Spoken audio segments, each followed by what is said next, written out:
Bienvenidos a otra edición de Datos, su materia preferida.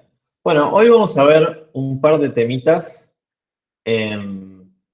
básicamente uno, ¿no? La esencia es una.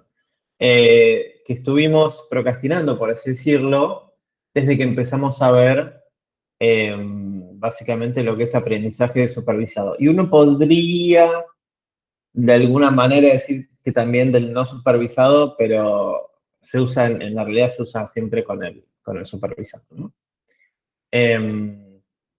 Hasta que él es un libro de uso avanzado de modelos no supervisados y ahí sí, bueno, por ahí tiene más sentido. Pero los primeros años de la carrera de esto no lo ve en general. Bien, basta de divagar, dicho eso, hoy vamos a ver cómo de alguna manera tratar de entender que también funciona un modelo. Esto lo vamos a sacar para allá. Porque hasta ahora estuvimos siendo bastante laxos con la forma de decir si un modelo andaba o no. De hecho, mostramos varios modelos y básicamente usamos solo una métrica, ¿no? La accuracy. Y ahora vamos a ver que no siempre es útil o correcto o idóneo usar eso. Y entonces empecemos. ¿Cómo sabemos qué tan bueno es nuestro modelo, no? Y qué podemos usar como referencia, cómo vamos a cuantizar o buscar herramientas para empezar a medir el modelo, ver qué tanto responde el modelo, qué tanto responden otros modelos, cómo los podemos comparar, cómo los podemos medir, cómo podemos empezar con un mismo modelo, ¿no? Empezar a hacer tweaks y cositas y ver si ese tweak funciona o no funciona. El concepto de funciona, funciona mejor que antes, ¿no? ¿Y cómo lo medimos? ¿Sí? Eh, la primera idea, ¿no?, que estuvimos usando hasta ahora es usar el accuracy, que era simplemente la cantidad de veces que le pego. Cuando le pegaba a la clase, sumó un porotito, dividía sobre el total de veces que hice una predicción y me da un porcentaje, ¿no? Entonces tenía el porcentaje de datos que correctamente clasifiqué. Esto lo vimos como forma, por ejemplo, de calcular el K en KNN, ¿no? Ahí vimos que si nos íbamos de mambo con el K y teníamos un peso, por ejemplo, uniforme, que consideraba a todos los vecinos igual, el accuracy bajaba porque volvía a la clase mayoritaria, ¿no? Y bajaba considerablemente el accuracy, ¿no?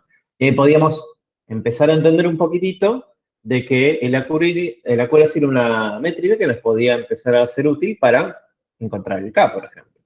¿Sí? Sí. Pero digamos que hay un problema más grande que eso, que es, estamos usando los mismos datos para medir el modelo que para entrenarlo. ¿Y qué puede pasar ahí cuando estamos usando los mismos datos para entrenar y después medir sobre esos datos? ¿Alguien me puede decir qué puede estar pasando que una accuracy me da perfecta, me da una accuracy inmaculada, no sé, 98%, 97%, casi perfecto? No voy, ya me estoy subiendo a la sala de trofeos de Machine Learning, no existe eso, pero bueno, algún día va a existir. Y reclamar mi puesto, ¿viste? Y acá varios contestan overfitting. Exactamente. Overfitting es el problema de que el modelo memoriza los ejemplos, ¿no? Entonces, si estoy entrenando con unos datos, el modelo los memoriza, y ahora lo mido con esos mismos datos, el modelo me va a decir de memoria las predicciones, voy a tener una muy buena métrica, ¿no? El accuracy me va a dar 98, 97, muy buena. Incluso si tengo un super overfitting, me daría 100%.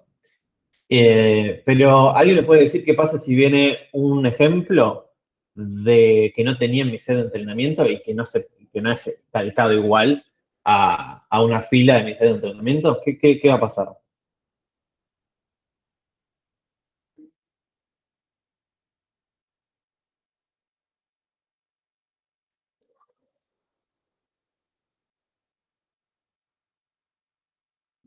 Robinson dice, posiblemente no puede responder bien. Exactamente.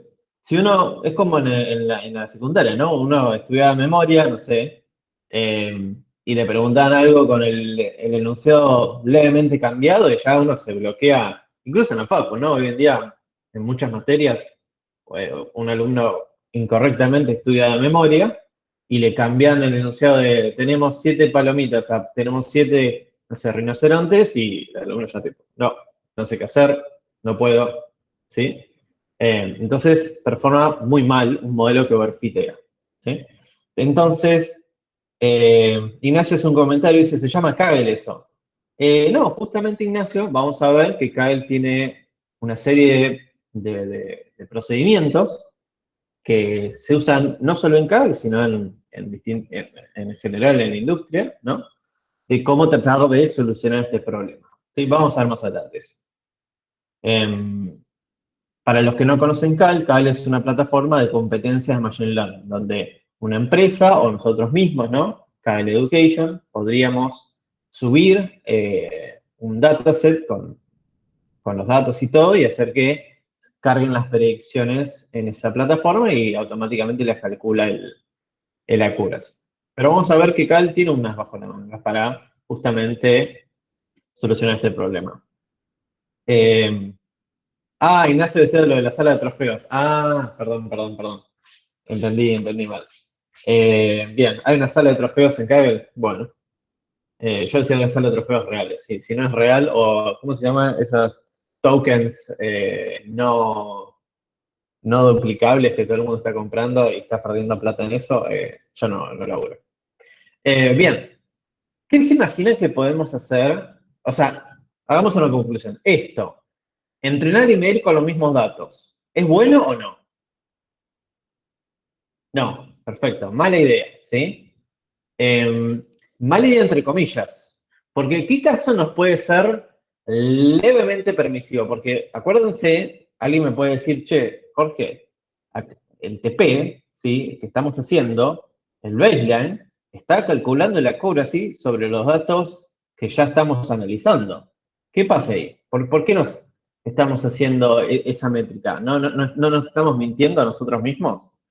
¿Qué está pasando ahí que podemos hacer un poquito de ojo ciego y ser un poco más permisivos? ¿Alguien me puede decir qué podría estar pasando? Acá Luca dice, si la muestra es muy representativa de la realidad, entonces el modelo podría ser bueno. Sí, en general podemos siempre asumir que los datos son finitos y el problema es infinito, ¿no? Entonces, al menos que sea un problema de juguete, que puede pasar, ¿eh? Cualquier problema que sea levemente un poquito más alto, imagínate la combinatoria de casos, yo no diría que nunca podría asumir que tenemos un conjunto de datos tan representativo que no va a pasar que venga un ejemplo o una tanda de ejemplos que no estén en el dataset. Creo que dije bien el no. Es algo más simple, es con respecto al modelo. Nosotros, el baseline, ¿no? ¿Es complejo o es bastante pavo?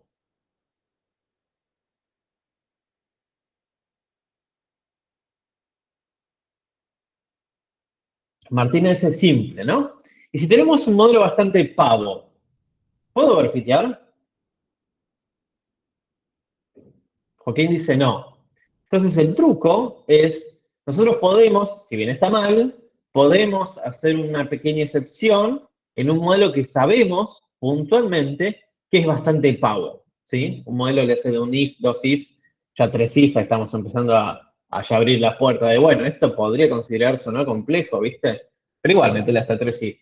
Entonces, algo que es relativamente simple no sería capaz de overfitear y por lo tanto sería difícil de memorizar.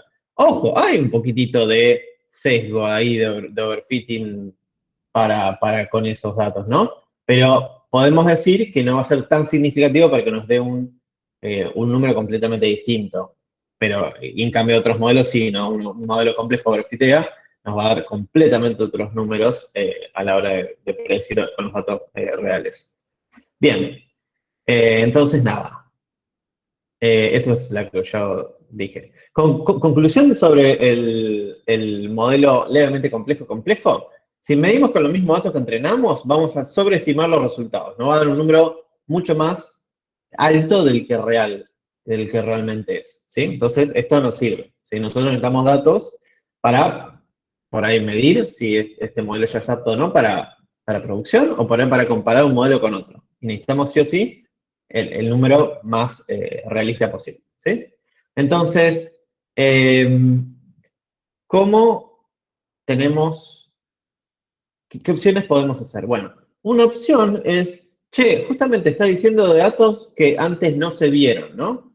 Entonces, ¿por qué no agarrás y te quedas con un 10% de esos datos, ¿no? Te dan 100, ¿no? Entrena con 90 y guardate otros 10 en el colchón, ¿sí? Como haces con los dólares, ¿no? Y esperás. Esperás hasta que cuando ya terminaste de entrenar y decís, este es el modelo que voy a elegir, lo contrastás con esos 10 datos, ¿no? 10 ejemplos, ¿no? Para así decirlo. Y ahí tenés una métrica más real, ¿no?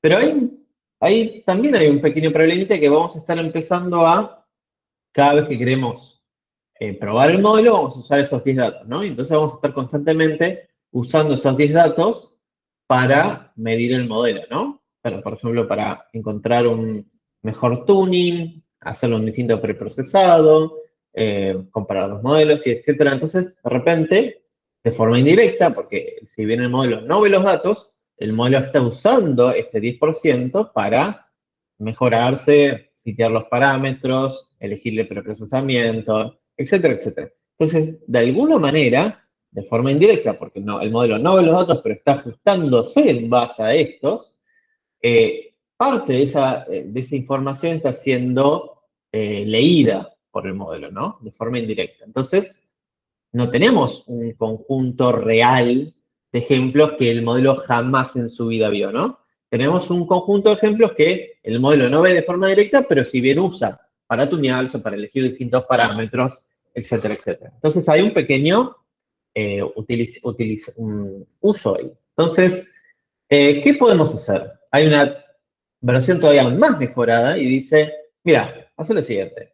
Tenés tu set de entrenamiento, va a ser la mayoría, de hecho esto no está mucho en escala, ¿no? El train siempre es cerca de 80, 90, ¿sí? O 70, es una gran parte del volumen de tus datos, excepto en casos muy particulares donde quieras tener una fuerte medición, ¿sí? Estoy hablando del genérico de la mayoría de los proyectos. Hay varios, siempre hay una excepción para la regla, ¿no? Pero estoy hablando del grueso. Vas a tener un gran porcentaje de esto en entrenamiento, ¿sí? Luego tenés otra partición que se llama Validation Development, ¿no? ValDev. ¿Por qué pongo tantos nombres, tantos largos, no? Porque la verdad, lamentablemente, los data scientists somos bastante bobos y no pudimos llegar a una convención de qué nombre ponerle a cada partición. Entonces, algunos a esta partición que se usa para búsqueda de hiperparámetros, elegir el preprocesamiento, elegir incluso por ahí pequeñas modificaciones, hacerle al modelo, ¿no? Algunos le dicen esto es validation, algunos otros dicen no, esto es development, entonces nosotros buscamos un menjunje de todo y le llamamos valdev, ¿sí? Entonces un data scientist lee y dice, train, esto es valdev y esto es tholdout, ¿no? Entonces, lo partimos en tres. Entonces, entrenamos con el train, obviamente es medio redundante, pero vamos a...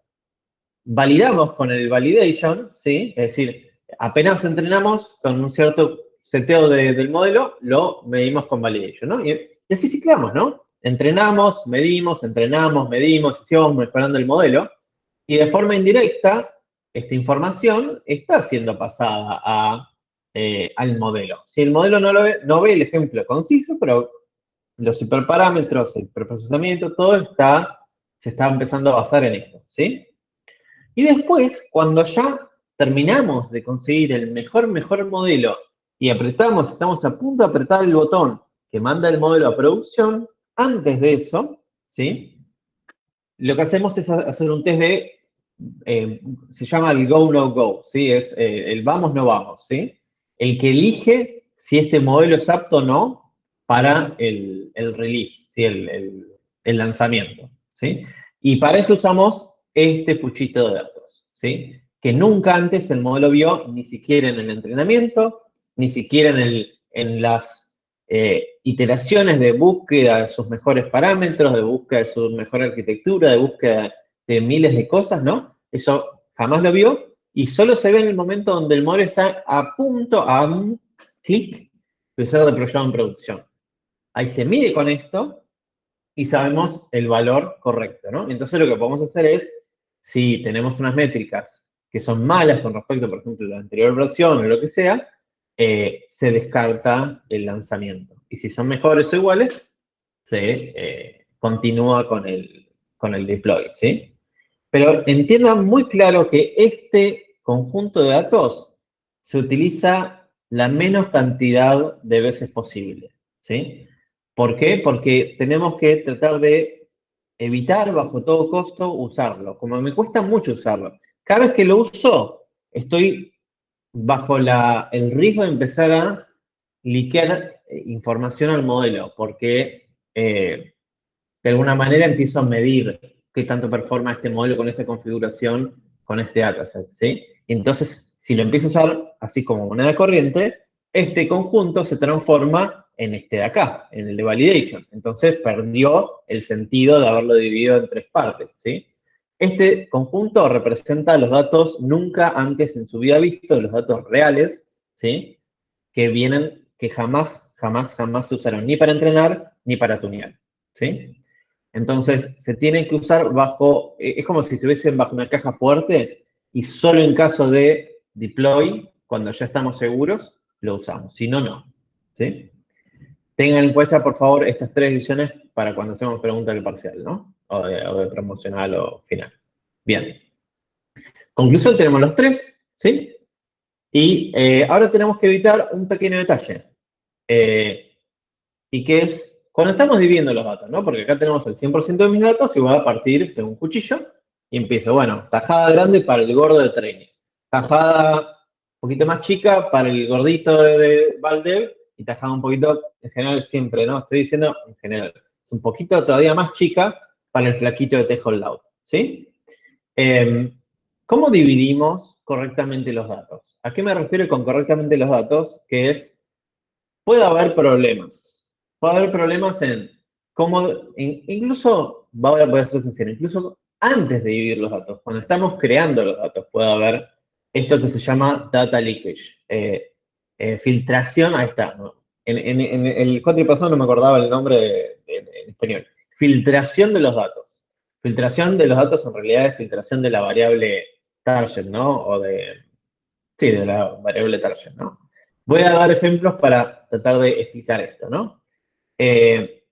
Kaggle, por ejemplo, tuvo un montón, no te digo un montón, pero cada tanto aparece alguna competencia en la cual la competencia deja de tener sentido válido. ¿Por qué? Porque ocurre que se dan cuenta que durante el armado del dataset ocurrieron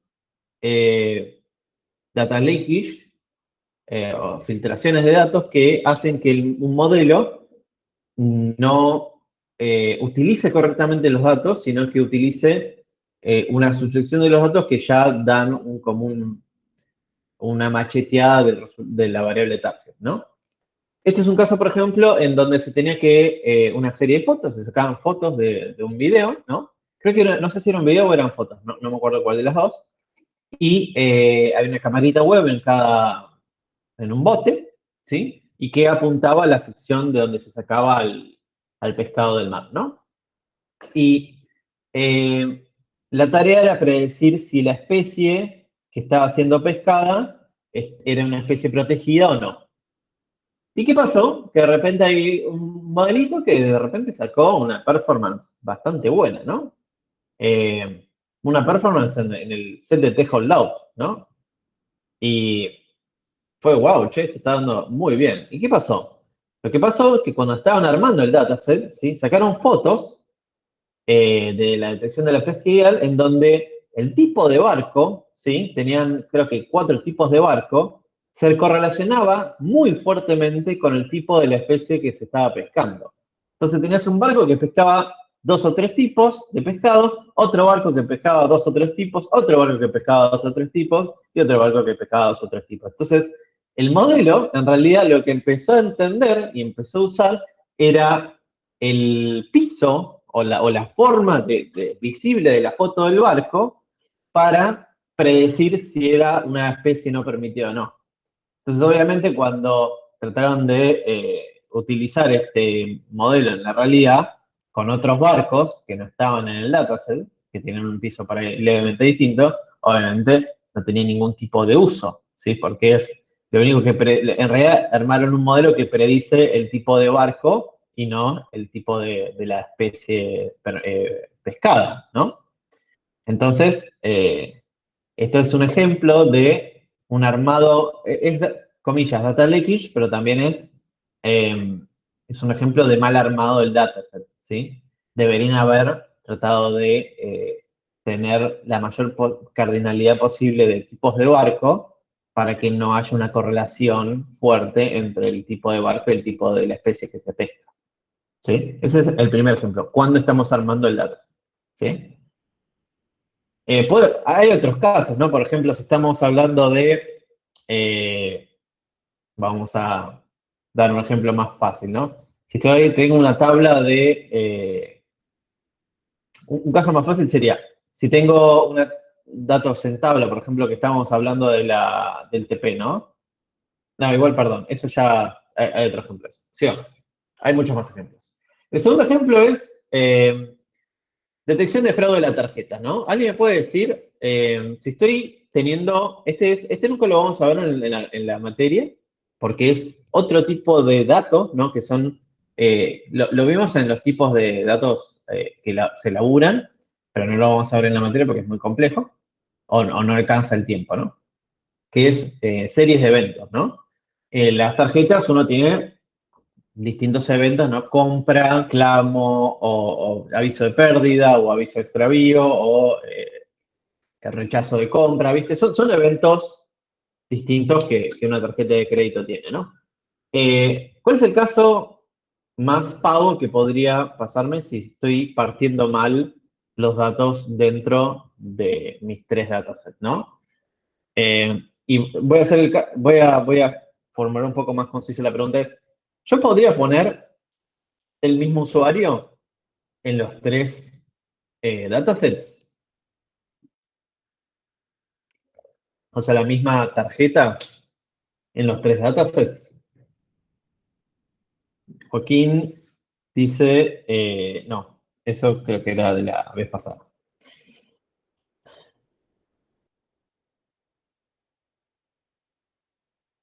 ¿Alguien se anima a decir si podría o no y por qué?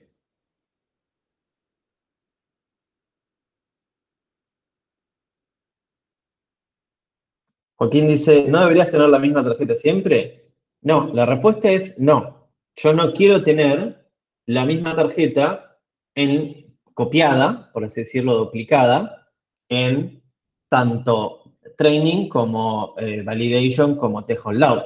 ¿Por qué? Porque si yo veo los eventos de una tarjeta, ¿no? Y digo, esto es fraude, ¿no? Y aprendo de eso, ¿no? Si esos eventos están duplicados en validation, mi modelo, si ya memorizó en training, va a predecir bien en validation. Y va a predecir lo mismo en test load. Entonces estoy sobreestimando de vuelta el problema. Sería bastante tonto, ¿no? Pero ha pasado miles de veces de tener los eventos o la tarjeta predecir o el usuario predecir o lo que sea, por error, copiado en las 3 particiones, ¿sí? Y eso da a que el modelo, si tuvo overfitting o memorizó, da perfecto en validation y da perfecto en threshold load, ¿sí? Entonces la respuesta es, no, no queremos tener el mismo usuario con los mismos eventos en los distintos, ¿sí? Esto es leak, ¿sí? Si tenemos el mismo usuario, la misma tarjeta, y con los mismos eventos en training, validation y en threshold load, estamos rompiendo la validez de hacer la división. Sí, es medio pavo el ejemplo, pero pasa. Lo pongo porque es el típico. Hay equipos enteros que han hecho o han medido con training, ¿sí? y me han contado que, no sé, se levantaban eufóricos, gritando, ¿viste? Se abrazaban, lloraban porque habían descubierto oro puro, para después descubrir que estaban midiendo en training. Sí, obviamente el modelo les daba buenísimo, pero en realidad era una porquería. Y otras veces que estaban midiendo en Validation Dev o estaban midiendo en Threshold y las métricas eran fenomenales, ¿no? Hasta descubrir que tenían un data leakage de que estaban usando el mismo usuario copiado, la misma tarjeta copiada en los dos datasets. Otro ejemplo es, por ejemplo, esto es más sutil, ¿no? Podría pasar que si yo tengo un evento o un feature que está muy altamente correlacionado con la variable target, ¿no? Pero que ocurre después de lo que yo quiero predecir, ¿sí? Por ejemplo, el evento de la cambio de la tarjeta por fraude, ¿sí? O bloqueo de la tarjeta por fraude, ¿sí? Por ahí cambio de tarjeta es medio genérico. El cambio de tarjeta por fraude o bloqueo de la tarjeta por fraude, eh, en conjunto de la clasificación que quiero hacer, estoy también teniendo un leak. ¿Por qué? Porque este evento no va a producirse antes de la predicción, se produce después. Entonces, un modelo podría agarrar y usar ese evento después para predecir el target, ¿no? Pero en la realidad nunca va a pasar que un evento va de detección de fraude, va de bloqueo de la tarjeta por fraude, va a ocurrir antes de justamente la detección del fraude. ¿Sí? Entonces, como que esto ya también cae en el reino del mal armado del dataset, pero ya es más sutil. Un tercer ejemplo es, por ejemplo, el TP, ¿no? Si queremos la predicción de altos o bajos ingresos por persona, puede pasar que también, como forma de data leakage, es si empiezo a completar los datos faltantes, los missing, ¿no? Armo un modelito, por ejemplo, para completar datos faltantes en mi partición de training. Pero si yo uso para entrenar ese modelito, ¿sí? O el promedio, o las distintas técnicas de completado de datos, ¿no? Si yo uso las filas o ejemplos de validation de o holdout, ahí también estoy haciendo data leakage. Este es ya, una vez armado el dataset está perfectito, yo ahora la embromo, completando datos faltantes usando información de validation de o holdout. Justamente no quiero yo, bajo ningún concepto, usar información de validation de o holdout, porque yo con estas particiones estoy simulando que los datos vinieron después de que yo entrené. Entonces, ¿cómo voy a usar esa información si todavía supuestamente no tengo esos datos, ¿no?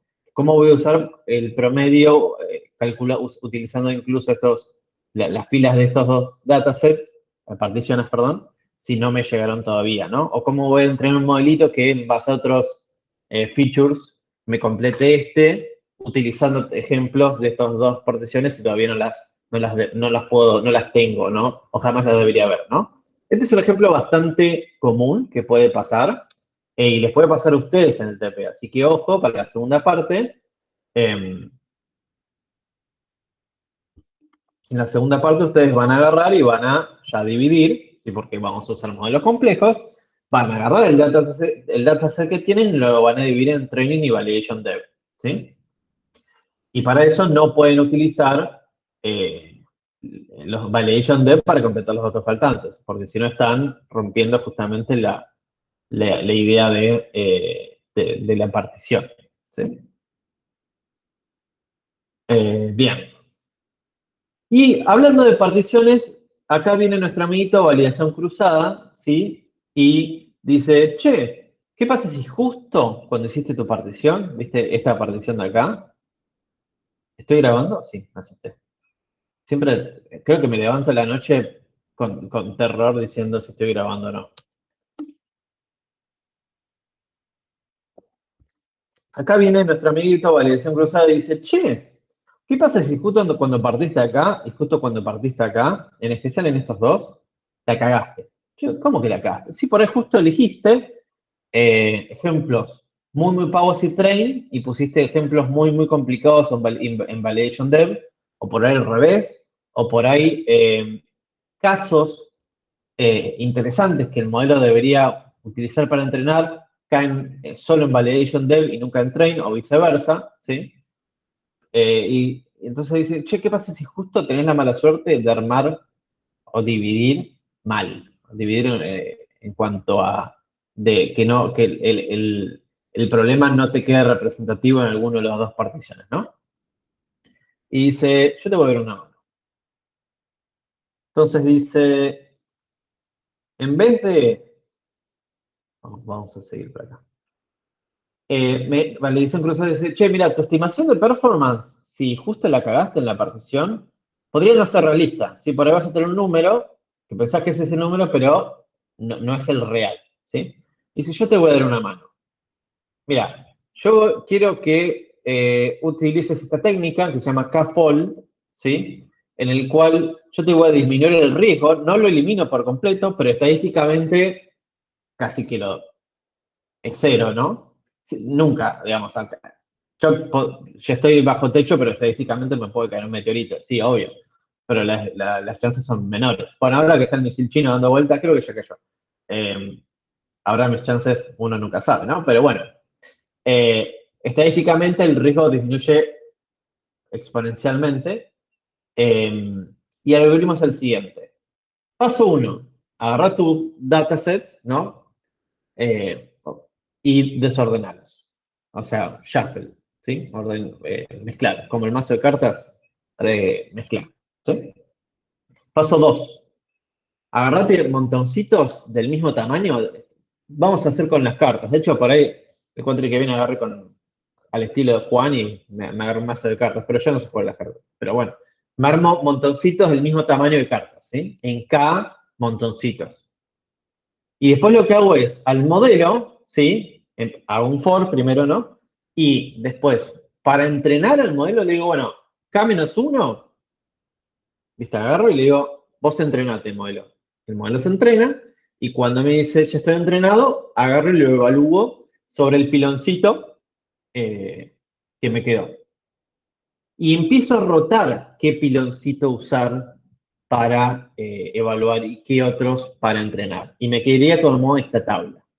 En la primera iteración uso los primeros 4 piloncitos. Si elijo K igual a 5, ¿no? Puede hacer K igual a lo que sea, ¿no? Si uso 4 piloncitos para entrenar, el quinto lo uso para validar. Y eso tengo un modelo. Llamémosle modelo 1. Y que tiene una cierta performance. Listo, performance 1. Después, otra iteración, agarro los primeros 3 piloncitos, el cuarto lo uso para validar y el quinto lo uso en conjunto con los otros primeros 3 para seguir entrenando. Eso me da otro modelo entrenado que lo mido con otra performance. Y así sucesivamente hago con el piloncito 3, el piloncito 2 y el piloncito 1. Los que están en amarillo, repito, son los que usan para validar y los que están en verde.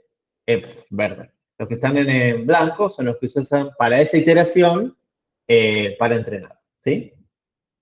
Eso me da 5 modelos, en realidad me da K modelos entrenados, según el K que use, con K medidas de performance, una para cada modelo. Y lo que puedo hacer es tener un promedio, ¿sí? Calcular el promedio, una de las opciones es calcular un promedio y saber más o menos cuál es la medida de performance de mi modelo. Ya con esto, estadísticamente, bajé el riesgo de justo hacer una partición mala. ¿Sí? Y ahora viene la pregunta, tengo dos modelos comparados con K-fold, ¿sí? Con la misma cantidad de Ks, y mi pregunta es, ¿cuál es el mejor? Ya se puede hacer modelos, le llamo modelo misma arquitectura, con distintos hiperparámetros, misma arquitectura, con mismos hiperparámetros, pero distinto preprocesamiento, ¿sí? Hay distintas variaciones. ¿Cuál es el mejor, no? Y acá la opción 1 es comparar la accuracy media, que es el promedio, ¿no? Y es súper fácil de hacer, es un numerito versus otro, que calculamos anteriormente, ¿no? Si ven acá, agarramos estos numeritos, los sumamos, dividimos por K y me da el promedio. Y agarro el promedio de uno y el promedio de otro y ya sé qué número es mayor que el otro, ¿no? Y eso es útil, y creo que para la cátedra va a ser la manera más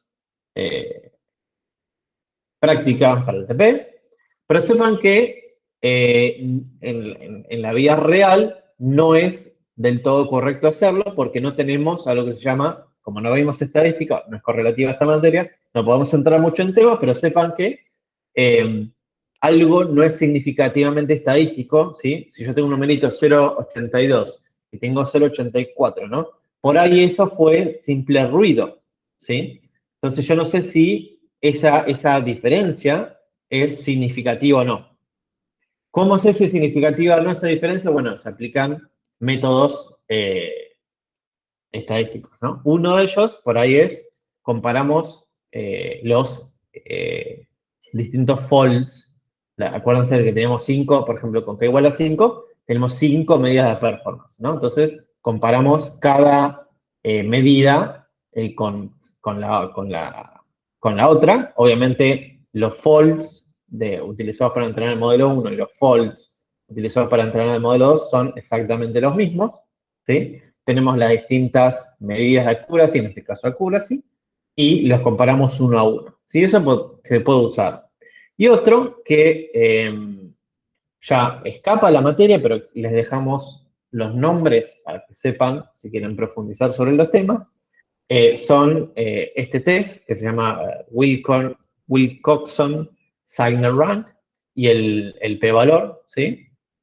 Son estos dos. No sé si son dos. Bueno, el p-valor es el más utilizado, que lo que nos da es con un cierto porcentaje, con un cierto porcentaje de confianza, nos da un booleano diciendo sí, la diferencia es real o no, la diferencia no es significativa, no sé si esa diferencia de valores es por ruido o si es de verdad. ¿Sí? Te da esos dos. Pero esto se escapa completamente de la materia, pero sepan que existen métodos estadísticos para tratar de no hacer las formas más estadísticamente correctas. ¿Sí? Por ahora, ¿hay preguntas?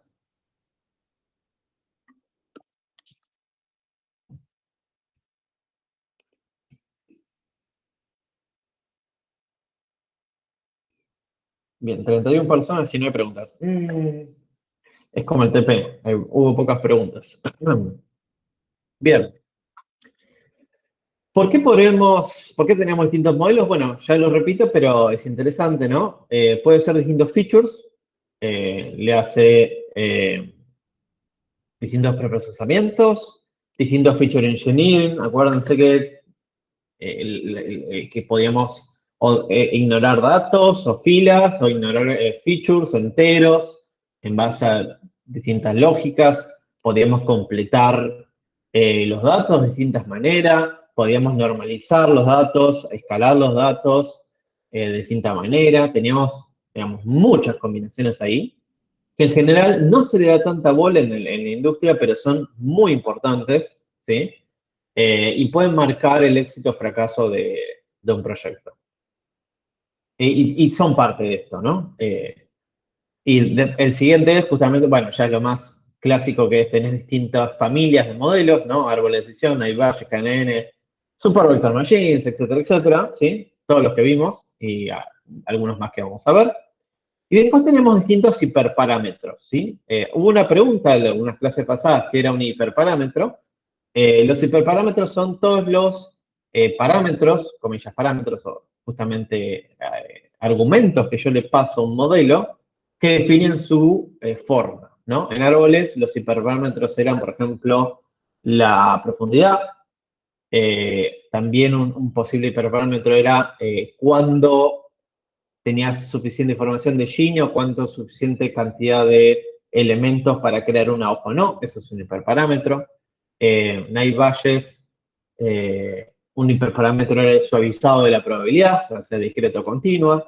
El KNN, el más fácil, es la cantidad de vecinos, o otro hiperparámetro es cómo considerar la distancia, si ponderar o no la distancia de los vecinos a la hora de que ese vecino diga su voto de qué clase es, etcétera, etcétera, ¿no? Son atributos o argumentos que le paso al modelo que hacen al modelo distinto dentro de su misma familia, ¿no?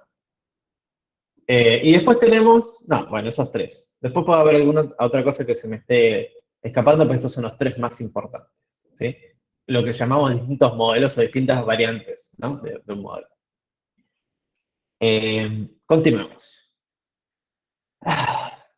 Ahora la pregunta es, ¿cómo buscamos? Ya tenemos la mejor, ya sabemos que son hiperparámetros, ya sabemos, tenemos distintos preprocesados, tenemos distintos feature engineering, ¿no? Tenemos distintas familias de algoritmos y la pregunta es, ¿cómo buscamos la mejor combinación de todos? Es una búsqueda, tenemos que buscar eh, la mejor combinación que me dé el mejor número, ¿no? Y lo que hay que hacer es ahora es un procedimiento de exploración, ¿sí? Idealmente siempre usando KFOL para justamente, nuestro amigo Cross Validation nos va a ayudar siempre a garantizarnos que probabilísticamente no la pifiemos a la hora de particionar los datos, ¿sí? Porque si estamos midiendo desempeño, de repente eh, elegimos una partición de los datos que es, por ahí, para un modelo no le jode tanto, para otro sí, estamos siendo injustos a la hora de medir un modelo, ¿no? Entonces, KFOL nos dice, yo te prometo que con esto la probabilidad que pase eso es casi cero. Y después con la mejor combinación entrenamos el modelo usando todos los datos, ¿sí? Eso puede ser. Bien. La primera opción para buscar los hiperparámetros es lo que ya vimos, básicamente, en, en la clase incluso en la clase de KNN, ¿no? Que lo que, o incluso la de Night Badges for Octa Machines, bueno, perdón, era toda la misma clase, que era, yo me puse a buscar con varios fors por cada posible valor de un hiperparámetro. Voy a decir cada posible valor porque no es del todo real cada posible valor.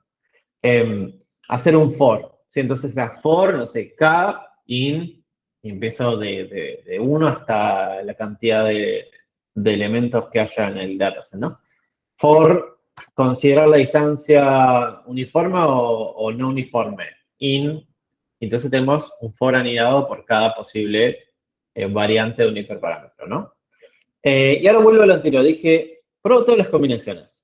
Esto es muy difícil de hacer, lo de probar todas las combinaciones, en especial porque a veces tenemos hiperparámetros que no son discretos, ¿sí? Tenemos hiperparámetros que son continuos, entonces ya sabemos que hacer una búsqueda continua por números reales es infinito. Y puede pasar que incluso yo no voy de uno en uno en los números discretos o del número discreto a número discreto que ese hiperparámetro use, sino que me empiece a saltear un par vaya en vez de uno en uno, de 10 en 10, ¿no? Porque no tengo infinito tiempo. Mi trabajo en dólares cuesta, entonces trato de cortar un poquitito. Y al hacer eso, puede pasar que pase lo que estamos viendo acá con esta carita no tan feliz, que es, yo estoy buscando, ¿sí? En este caso estamos mapeando siempre, vamos a mapear en 2 dimensiones o 3 dimensiones, ¿no? En el caso este estoy buscando solo 2 hiperparámetros, el hiperparámetro 1 y el hiperparámetro 2 en esta grilla, y cada uno de estos puntitos es una combinación. Cada uno de estos puntitos tiene una medida de performance, ¿sí? Entonces nos ponemos acá y tenemos una medida de performance por cada combinación. Y puede pasar que justo, porque estoy de un rango al siguiente de todas esas combinaciones, me pase por alto la mejor combinación, porque justo estaba entre dos valores posibles del rango, ¿no? Entonces, esta es una técnica muy usada, que se llama grid search, es búsqueda en la grilla, y la mayoría de las librerías Machine Learning tienen algunas ayudas para evitarnos a nosotros hacer un for anidado de todos los posibles hiperparámetros, eh, y nos ayudan un poquito a que el código nos quede un poquito más amigable. Así que cuando hagan búsqueda de hiperparámetros, igual esto lo vamos a ver en la práctica, no sé si en esta clase o en otra, ya se usan las clases nativas de sklearn que nos evitan un poquito hacer los for, ¿sí? Tampoco está tan mal hacer los for, pero no queda, si tenemos muchos hiperparámetros es difícil de leer, ya está tan anidado que no tiene sentido. Entonces, nota personal de Jorge, a veces no se hace un grid search así sin tener en cuenta los posibles valores de un parámetro, sino que se hace un grid search lo llamo con 2 dedos de frente, en donde ya sabemos desde cuánto en cuánto puede tener un hiperparámetro como valores, e incluso ya sabemos la granularidad, o intuimos bastante la granularidad en la cual hay que hacer esa búsqueda de cada hiperparámetro, entonces podemos disminuir la probabilidad de que justo nos pase esto, ¿sí?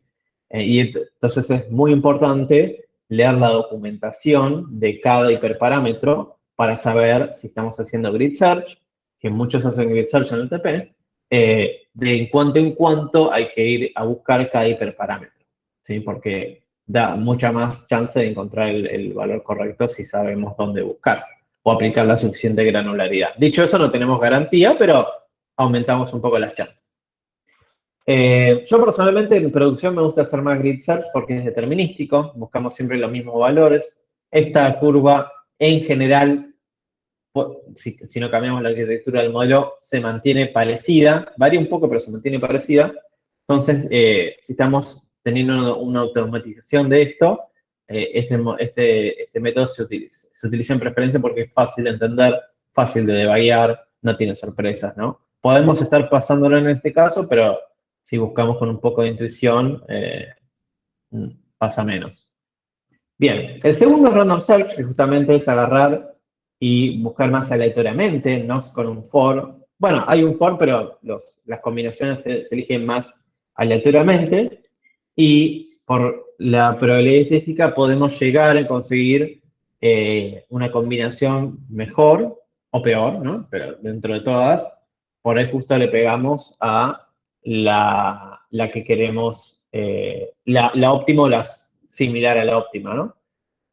También hay una opción random search con dos dedos frente, que es a veces conseguís la mejor y haces una pequeña variación sobre la mejor combinación, ¿no? Para como mezclar los dos mundos, ¿sí?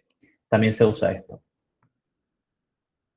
Entonces, como conclusión, vimos estos dos métodos, hay muchos más que tratan de agarrar estos dos métodos iniciales y darle un poquito más de lógica, lógica estadística, lógica, incluso hay modelos que se usan para buscar hiperparámetros, obviamente se escapa completamente de la materia, incluso en la industria se usa con relativamente poco, ¿sí? La gente no se pone mucho a buscar, no le pone tanta intensidad a la búsqueda de hiperparámetros. A veces es más fácil simplemente poner más hardware y hacer más búsquedas de combinaciones que invertir mucho tiempo en la lógica óptima para buscar los hiperparámetros. El comentario. Acá dice Joaquín, ahí en la mejora que comentaste, ¿cómo sabrías si estás en la mejor? En realidad, en esta, por ejemplo, este gráfico podría ser el accuracy, ¿no? Entonces, el accuracy la mejor es simplemente la que me da el número más grande, el accuracy más grande. Entonces, ordeno por el accuracy, me quedo con la de arriba, que es la que me da mejor accuracy, agarro los hiperparámetros que tiene y los oscilo muy sutilmente a ver si mejoro o no la accuracy. Lo mismo con el anterior, ¿no? El anterior simplemente yo agarro esta combinación, entreno, predigo y mido con validation set, o en realidad con el k-fold, con el 1 del fold, ahí separadito, o en realidad el promedio, ¿no? Mejor dicho, es el promedio de todos los K. Y ahí ya sé si me fue bien o no. Entonces, tengo un número que ya me dice. Entonces, Joaquín dice, perfecto, sería tomar todos los del random y tomás el de mejor accuracy. Sí, lo mismo con el de grid search. En el grid search yo agarro toda esta combineta y me quedo con el mejor. Acá no queda muy claro cuál es el mejor, supongamos que es este. Esta combineta es la mejor, entonces me la quedo. Lo mismo con este. De todas estas mediciones, me quedo con la mejor que sería esta. Y me la quedo, ¿sí? Y como es, en general, se trata de automatizar esto y de la forma que se automatiza es que la forma de medir el modelo sea un solo numerito, ¿sí? Si bien un modelo puede devolver más de un output, esto es la materia, ¿no? En la vida real, el modelo puede devolver más de un output distinto, tener más de un número, y etcétera, etcétera. Entonces, se empieza a volver engorroso cómo automatizar eso, pero digamos que en los ojos de la práctica, y la mayoría de las veces es devuelve la accuracy o un número parecido, y elegimos el número más alto, más bajo, según lo que estemos tratando de optimizar. Y hablando de eso, la pregunta para ustedes es, ¿el accuracy, ¿sí? ¿Siempre es la mejor métrica? Y les hago la pregunta. Supongamos que tenemos una distribución de clases, ¿sí? Tenemos dos clases, la A y la B.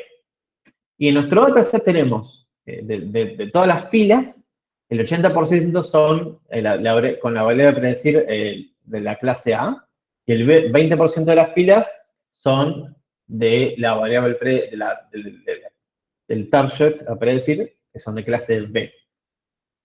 Si yo tengo una accuracy del, no sé, 80%, ¿es buena? ¿Es bueno mi modelo?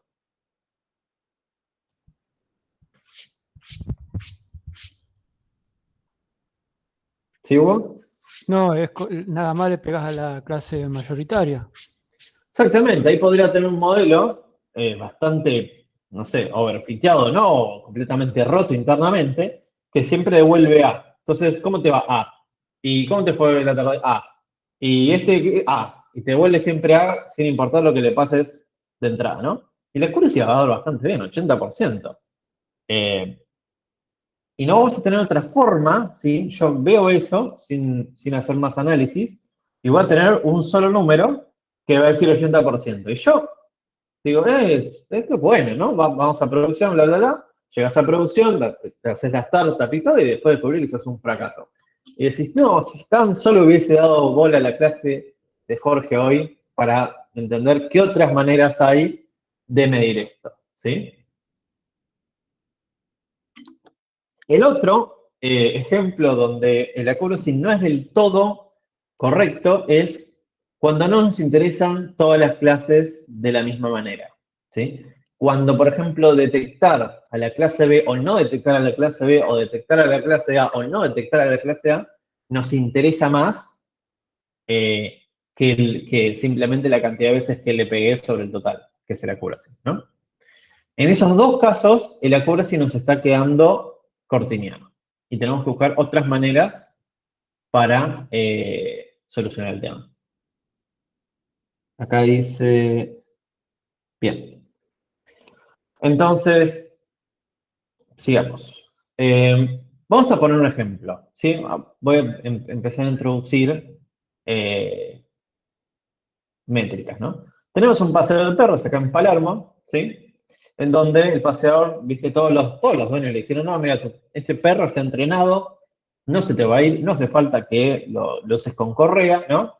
Y obviamente el primer camión que pasó, tocó la bocina y se le fueron todos los perros esparcidos por todos los bosques de Palermo, ¿sí? Entonces, se le escapan todos los perros en la plaza y tiene que ir a juntarlos, ¿sí? Esa es la situación. Pobre paseador de perros, ¿no? Encima ahora corriendo con el barbijo se debe estar sofocando mal. ¿Qué va a pasar, no? Cuando vaya juntando los perros, ¿sí? Porque algunos los ve, otros no, o sea, está corriendo por el parque y va viendo perros, ¿no? Y puede pasar dos cosas. Puede pasar que agarre perros que no eran de él originalmente, ¿sí? Él tenía 100 perros y de repente agarra un chihuahua y no era de él. Entonces la policía lo mete preso, ¿no? Entonces, puede pasar que agarre perros, o sea, eran 100 perros, el por ahí no se acuerda todos correctamente, ¿no? Entonces, puede pasar que agarre perros que no eran de él originalmente, y puede pasar que se le pife, o sea, ese Firulais, ¿no? Que lo tenía originalmente, ¿no? Se fue, no volvió más. Le tenés que decir al dueño pésame, tipo, chao, Firulais no va a volver. Entonces, puede pasar que no agarre perros que agarre perros que no eran de él originalmente, o que no termine agarrando a todos los perros que originalmente tenía, ¿sí? Y tratemos de asignarle formas de medir a estos casos y otros similares, ¿no? Se le dice que agarró un perro que no era originalmente de él, se llama false positive. False positive es, el paseador estaba y dice, este sí es un perro que originalmente tenía. Lo agarra y de repente viene la dueña y nos tira gas pimienta, ¿no? Y entonces era un false positive, un falso positivo. Yo dije que algo era positivo, que ese sí era mi perro originalmente, pero no era. ¿Sí? Me equivoqué. Se llama false positive. El segundo es cuando yo agarro un perro, que sí era originalmente de él, ¿sí? Dije, era el mejor amigo de Firulais, Juancito. Juancito sí era del dueño que, no, que me debe un mes de paseo. Juancito sí es perro mío, lo agarro. Entonces eso se llama true positive. Cuando yo dije que era positivo, dije, Juancito, sos mi perro, y en realidad, y sí era el perro original de él, ¿sí? True positive. Yo dije true, y en realidad, perdón, yo dije positivo, y está bien porque era verdadero, true. Otro caso es que no agarro un perro que era originalmente él, ¿no? Firulais, pobre Firulais, nunca va a volver, ¿sí? Entonces, por ahí, yo, cuando estaba corriendo, probablemente el paseador haya visto a Firulais, pero haya pensado, no, ese no es, no estaba ahí originalmente, no, yo no lo tenía ese. Y en realidad sí, Firulais era parte de nuestro conjunto original de perros. Eso se llama false negative, es cuando el paseador dijo, no, ese no es el perro que era original mío, pero en realidad lo era, ¿sí? Es un falso negativo. Y por último tenemos a que el paseador ve al perro chihuahua, ese horrible, y dice, no, este no era mío, y verdaderamente no era de él, eso se llama true negative. ¿Sí? Cuando dijo no, no sos de mi conjunto original y verdaderamente no era de su conjunto original. ¿Sí? Entonces tenemos ahora perdón, ya no sé contar, estas 4 formas de empezar a contar porotitos. False positive, true positive, false negative y true negative. ¿Sí? Con esto vamos a empezar a tratar de agregar un poco más de información a cómo nuestro modelo, en este caso es el paseador de perros, se está comportando. ¿Sí? Otro ejemplo es, por ejemplo, de detección de deslizamientos. El otro día me acordé de la palabra, acá, landslide detection, ¿sí? En donde tenemos imágenes de Google Earth y uno tiene que detectar, ¿sí? Acá teníamos conjunto inicial de tierra y se ve que hubo deslizamiento, ¿sí? De la tierra. Entonces, un modelo que te marque si hubo deslizamiento o no, dado 2 fotos, ¿sí? Y entonces, acá empezamos a tener distintos tipos de intereses sobre un mismo problema a resolver, ¿sí? Por un lado viene una compañía de seguros y dice, che, yo quiero asegurar toda la costa cerca de los ríos, ¿no? Por ejemplo, no sé. Y quiero saber si va a haber un derrumbe o no. Eh, en base a todo el histórico, porque el Google Earth tiene, mira, de 2013, 2014, muchísimos años para atrás, ¿sí? Que me detecte todos los derrumbos que hubo, porque no hay ningún dataset grande de derrumbes en la actualidad, que me detecte todos los derrumbes y en base a eso yo calculo cuánto le voy a cobrar a estas personas que están acá, porque ya sé que hubo derrumbes, ¿no? Y entonces dice, nos interesa detectar cualquier derrumbe, sin importar que nos podamos equivocar en detectar erróneamente derrumbes que nunca ocurrieron, ¿sí? La compañía de seguros no quiere cobrar de menos siempre, o sea, quiere cobrar lo correcto o si por algún motivo detectamos un derrumbe que no ocurrió realmente, ¿sí? No le importa cobrar al cliente un poquito más, ¿sí? Detectar un derrumbe que no ocurrió realmente. Con respecto al paseador de perros, ¿qué es? ¿Un false negative, un true negative, un false positive o un true positive? Joaquín dice false positive, exactamente. Nuestro modelo detectó, dijo, aquí hay un derrumbe. En realidad no hubo un derrumbe. Entonces, false positive, falso positivo. ¿Sí? Y la compañía entonces lo podemos mapear con lo que vimos anterior del paseador de perros, quieren true positives, ¿sí? Le interesa mucho detectar los verdaderos que ocurrieron, y no les importa que tengamos falsos positivos. Si tenés un poco de más de falsos positivos, me dice en una reunión, no me importa. A lo sumo le cobro un poco más de seguro a esas personas que están ahí, pero me interesa no cobrar de menos si no me fundo. ¿Sí? Y dicen, no me hice rico firmando cheques. Algo así. Acá Mateo también contesta false positive. Muy bien. Después tenemos, para el mismo dataset, ¿sí? Para el mismo modelo, tenemos otra índole de interés, ¿sí? Viene unos científicos del Instituto de Detección de Derrumbes Internacional de Massachusetts. Mentira, no existe eso. Pero bueno. Está en conjunto en mi espacio imaginario junto a los trofeos de Machine Learning. Y dice, no me interesa o sea, nos interesa detectar solamente los derrumbes que verdaderamente ocurrieron, ¿sí? Sin importar que estemos dejando de lado derrumbes que verdaderamente ocurridos. ¿Por qué? Porque nosotros lo que hacemos es, con tu modelo, vamos a ir a la latitud y longitud donde tu modelo nos dijo, vamos a manualmente chequear si ocurrió en un modelo y lo vamos a agregar a nuestra base de datos, porque estamos armando una base de datos de todos los derrumbes del mundo, ¿sí? Entonces, prefiero que no me digas que por algún motivo se te pase un derrumbe realmente ocurrido, pero no me des derrumbes falsos, no me des falsos positivos, ¿sí? Entonces, el mapeo es, no quieren falsos positivos, les cuesta mucha plata, ¿sí? Y están dispuestos a desperdiciar true positives, o sea, los derrumbes realmente ocurridos, ¿sí? No les importa, quieren evitar bajo todo costo los falsos positivos, ¿sí? Porque de última me dicen, con nuestro dataset que estamos recolectando, ¿sí? Te lo damos de vuelta a vos para que entrenes de vuelta tu modelo y entonces mejores tu entrenamiento, ¿sí? Pero en este caso nos cuesta media hora darle bola a un falso positivo que no es real y entonces tenemos una capacidad limitada, ¿sí? Entonces estamos viendo, en este caso, para exactamente el mismo problema a resolver, detección de un derrumbe, con el mismo input, mismo output, dos posibles usos con dos intereses distintos en cuanto a los falsos positivos y los verdaderos positivos, ¿sí?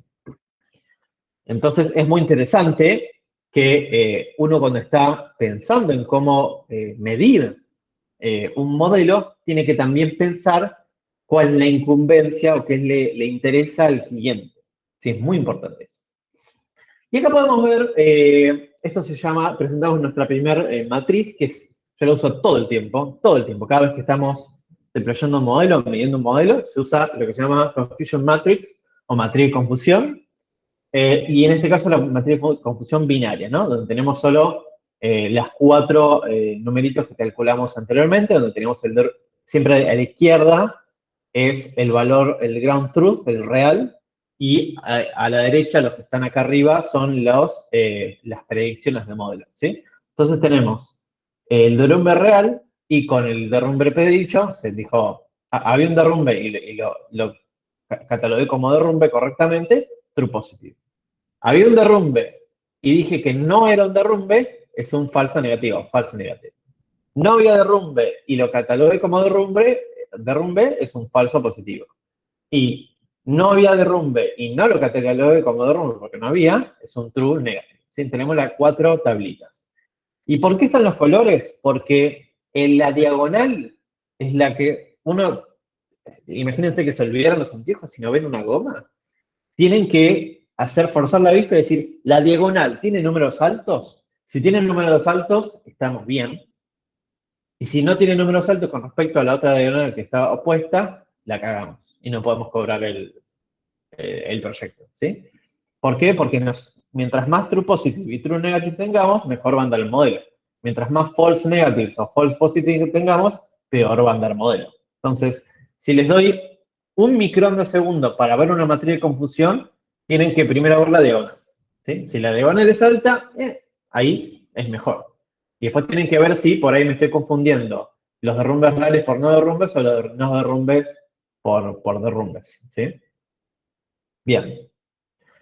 Y acá tenemos otras dos métricas más. Precision y recall, que tiene que ver con lo anterior, pero ahora estamos mezclando estos cuatro posibles valores y dándole un sentido más conciso. Yo digo que voy a definir mi precision como true positive dividido true positive más false positive. Esto quiere decir, de los que yo dije, de los derrumbes detectados, de los que mi modelo dijo, esto es un derrumbe, ¿qué porcentaje de esos eran realmente derrumbes? ¿Sí? Un modelo que tiene alta precision, ¿sí? va a ser alguien que cuando diga que ocurrió un derrumbe, yo estoy bastante seguro de que realmente ocurrió, ¿sí? Vuelvo para atrás. ¿A quién le interesa de los dos casos, ¿no? De la compañía de seguros y de la investigación científica? ¿A quién le interesa que tengamos una buena precisión? ¿Al seguro o a los científicos?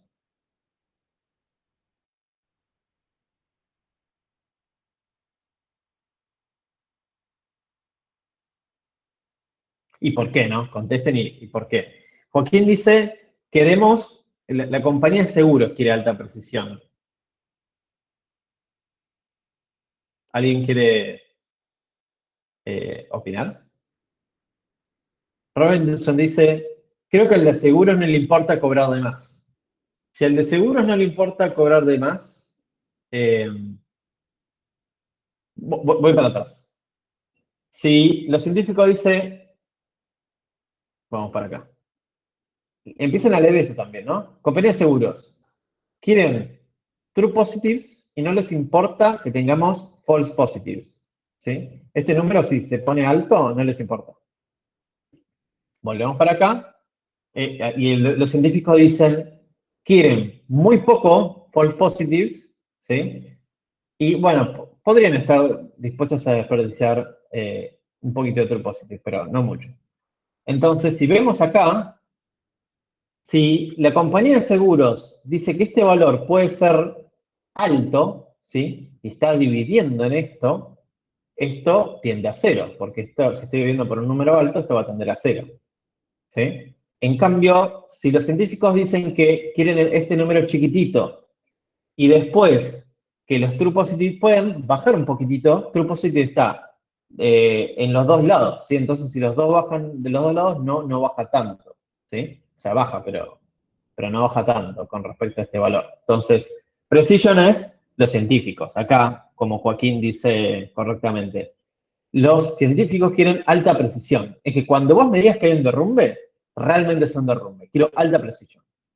Y que piensan que les va a interesar el recall, ¿no? El recall es de los true positives, divido los true positives más los false negatives. Acá, si yo dije, tratemos de entender la cuentita, ¿no? Si yo aumento este valor, digo que un montón no son positivos y me equivoco, o sea, false negatives, esto se me tiende a cero.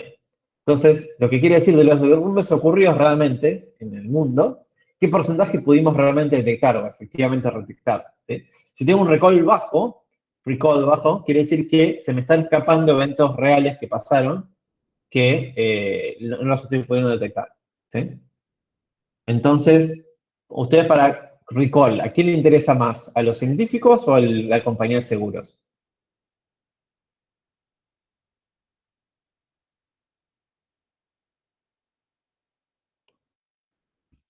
Martina dice, Martina y Joaquín dicen al de seguro. Exactamente, los de seguros quieren alto recall, ¿sí?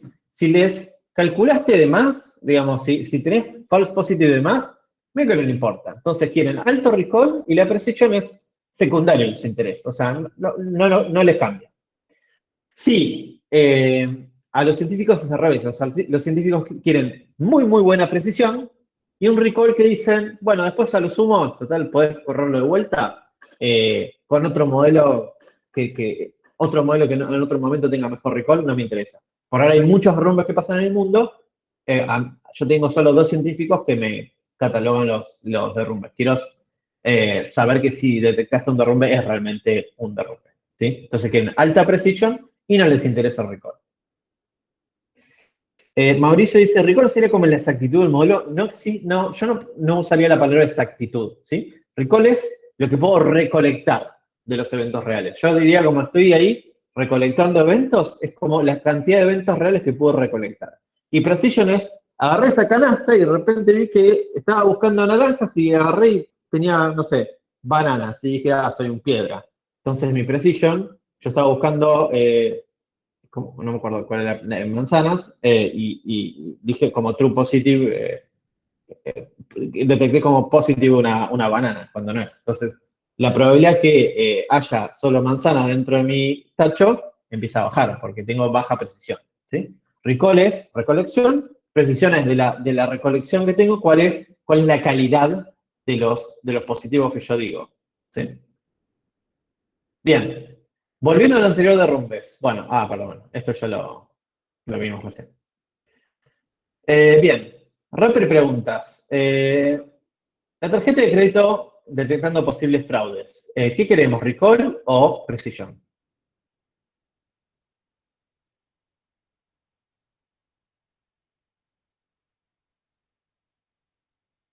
Digan, recall porque o precision porque. Joaquín dice precision. O sea, a vos no te interesa que se me estén escapando miles de posibles fraudes, solo querés estar seguro de que si detecta un fraude es verdaderamente fraude. María dice recall. ¿Alguna vez alguien lo llamó por un posible fraude en las tarjetas? A mí, bueno, se ve que compré, no sé, una heladera y me llamaron diciendo, che, rata inmundo, que te robaron la tarjeta, ¿no? Tipo, ¿qué haces comprando una heladera? Entonces, a ellos, Mateo dice, recall, porque de los ocurridos querés agarrar la mayor cantidad posible, ¿sí? Porque dice, tendría que ser recall éxito. Exactamente, es recall, ¿por qué? Porque después te llaman, ¿sí? Y verdaderamente chequean y empiezan a hacer el chequeo manual de todas las compras que hiciste, ¿no? No te cancelan la tarjeta directamente. Por ahí te la suspenden, pero te empiezan a llamar, ¿sí? Entonces, ellos quieren tener alto recall, obviamente la precisión les impacta, pero prefieren tener quieren tener buen recall porque de última llamarán más y listo, ¿no? Después, por ejemplo, el identificador de alquiler de huellas cuando esté tratando de entrar a un edificio super cheto que tiene huella dactilar, ¿sí? El sistemita, ¿qué tendría que tener? ¿Buen precision o buen recall?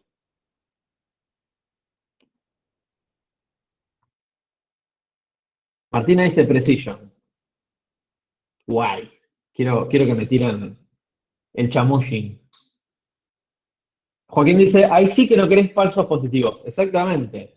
Yo no quiero falsos positivos. No quiero que me digan, sí, Juancito, vení, pasá. En realidad era cualquier otra persona, ¿no? Lucas dice lo mismo, exacto. Precision si no entra cualquiera. Exactamente. Entonces, lo que queremos es Precision porque de última te pide de vuelta el dedo, ¿sí? Si tiene mal recall, te pedirá, te pedirá de vuelta el dedo y listo. Es su forma de volver a funcionar y listo. Pero prefiere tener muy buena Precision que dice, sí, esta persona está autorizada, en realidad era cualquier otro, ¿no? Y perdiste tus ahorros. Bien. Por último, siempre se trata de tener una métrica que engloba la mayoría de las cosas. ¿Por qué? Porque muchas de estas cosas se automatizan y para un ser humano ver tantos numeritos empieza a molestar. De hecho, ya agarramos los 4 posibles, true positive, true negative, false positive y false negative, y los englobamos en 2, en precision y recall, y ahora estamos agarrando precision y recall y lo estamos englobando en un solo número, ¿sí? Que es la media armónica. Se llama F1. Hay otros más, pero se escapa completamente sépanlo, pero el F1 es el que más se usa.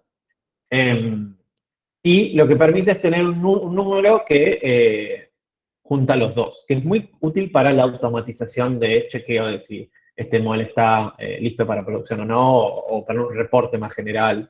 No de debugging del modelo, pero para un reporte más general es muy útil. Bien. Por último, tenemos otros tipos de métricas, sí que se llaman sensitivity o también se llama true positive rate, que es simplemente true positive dividido los true positive más los false negatives, que lo podemos ver como el porcentaje de derrumbes correctamente detectados. También hay otro que se llama specificity, o más conocido como true negative rate, ¿sí? Que es true negative dividido true negative más false positive, ¿sí? Estas son cuentitas, que es el porcentaje de no derrumbes detectados correctamente. Entonces tenemos porcentaje de derrumbes detectados correctamente y porcentaje de derrumbes de no derrumbes detectados correctamente, ¿sí? Y con esto lo que se hace es se arma una curvita, ¿sí?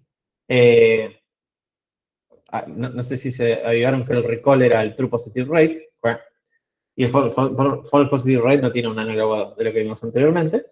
Y lo que vamos haciendo para construir esto es, todos los modelos tienen, aparte de la predicción, que es por ahí un label, ¿no? Lo que hacen es, muchos tienen un método que es predecir la probabilidad, ¿sí? Y con esa probabilidad nosotros lo que vamos a hacer es, probabilidad, acuérdense, va del 1 al 0, ¿sí? Vamos a ir variando el threshold, o sea, hacemos predecir el modelo una sola vez, ¿no? Y después vamos variando nosotros el threshold de 0 a 1 y vamos poniendo un putito por cada threshold que variamos con el eje X en false positive rate y con el eje Y en true positive rate, ¿no?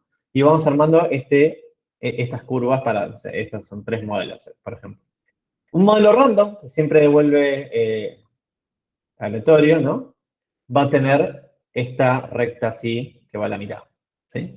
Y cualquier modelo mejor que random debería tener una curva que siempre vaya más o menos con esta forma que vimos acá. Un clasificador perfecto lo que va a hacer es como que va a ir muy rápidamente acá cercano al 1 y va rápidamente, va a ir acá, ¿sí? Y todo el mundo diría, che, Jorge, estás empezando a usar un gráfico para medir un modelo. No era que justamente todo era un número para automatizar, para que sea más fácil de entender, ¿no? Me estás diciendo que ahora vas a tener que usar un gráfico para decidir si un modelo anda o no. Y la respuesta es, tranquilo, tranquilo, tenemos una solución. Lo que se hace es calcular el área bajo la curva, eso te da un número, ¿sí? Entre 0 y 1, y entonces como que pintamos todo acá abajo, ¿sí? Y obviamente mejor el área, mejor el modelo, ¿sí? Y un modelo, dato anecdótico, un modelo que es random va a tener 0,5 porque es la mitad de este triángulo, ¿sí? Y todos los modelos mejor que random van a tener mayor, el área mayor a 0,5, ¿sí? Esto es acuerdo, es un cuadrado de 1 por 1, ¿sí? El modelo perfecto, perfecto, perfecto va a tener área 1, que sabemos que no, que casi no existe. Así que nada, con eso tenemos, esto se llama la curva ROC, ¿sí? No sé por qué, honestamente no me acuerdo porque es Receiving Operated Characteristic, no sé quién le puso este nombre tan antiintuitivo.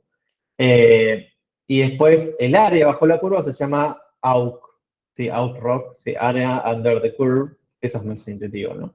AUC ROC, entonces área bajo la curva, ¿sí?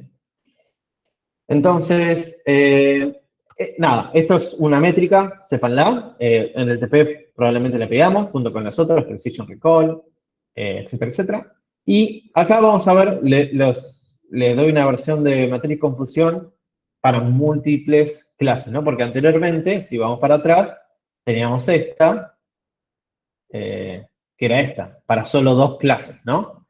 True, false, ¿sí? No tenemos más. O sea, en realidad para, de hecho, una clase. Y acá lo que hacemos es decir, si tengo manzana, naranja, oliva, pera, ¿no? Esto se usa un montón en la industria. Yo lo uso, es como, me tomo un café y estoy mirando una matriz de confusión. Y lo que hacemos es, siempre acuérdense del lado izquierdo es lo verdadero, el ground truth, y lo de la derecha, ¿sí? Lo que está acá es lo predicho por el modelo. Y siempre, acuérdense por favor, siempre la diagonal es lo que queremos tener más alto. Y cualquier otra cosa afuera de la diagonal es malo, ¿sí? Acuérdense esa regla. Esa regla es la más clave de todas. Entonces, en este caso, por ejemplo, tenemos que era, esa fila, por ejemplo, había que clasificar frutas, ¿no? Dadas estas características, había que clasificar la fruta. Entonces, esa fila, ese ejemplo, era realmente una manzana y acá va a haber un contador de porotos cuando yo era realmente una manzana y lo predije como una manzana, ¿sí? Se llama manzana, porque era una manzana y lo predije como manzana. Pero también va a pasar que yo tenía casos que eran una manzana, pero yo los predije como una naranja. Entonces tenemos los casos manzana-naranja, ¿sí? Y tengo un contador de porotos de la cantidad de casos que tengo. También va a pasar que realmente era una manzana y yo lo predije como una oliva. Entonces tenemos manzana-oliva. Y también tenemos manzana-pera. Y así con cada fila, ¿sí? Y acá también podemos calcular la Precision Recall por cada clase. Y es muy interesante por cada clase porque a veces no nos interesa las clases por igual, ¿sí? Por ahí a mí me parece, para mi problema a resolver, es nefasto que alguien diga que algo es oliva y que no es oliva, porque ahí pierdo millones, Cambio, si por ejemplo alguien dice que es manzana y no era manzana, pierdo algunos centavos, ¿sí?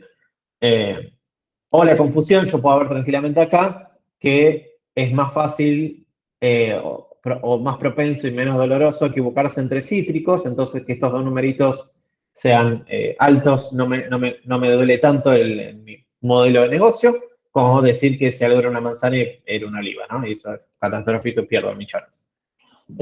Eso depende del problema, ¿no?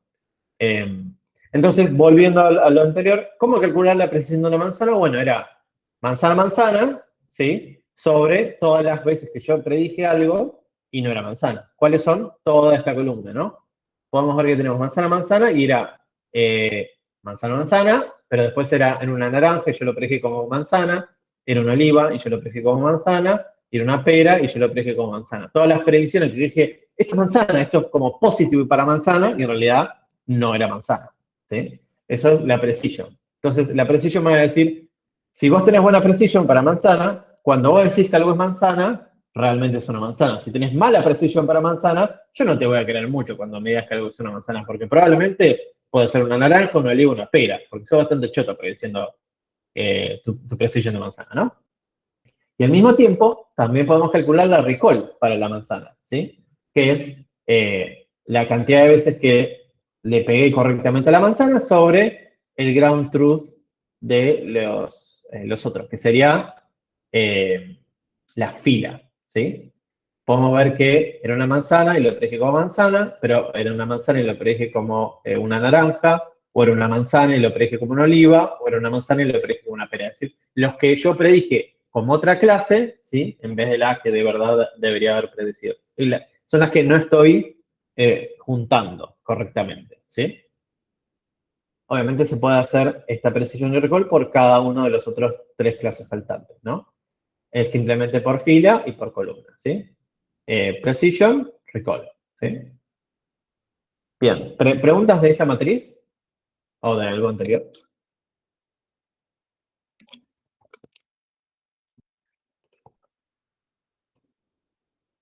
Bueno, no puedo creer que voy a terminar en tiempo y forma.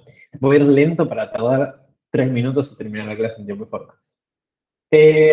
Resumen, vimos validación cruzada con la implementación de elegir k-folds para justamente la validación cruzada. Después vimos cómo buscar hiperparámetros con estos métodos grid search y random search.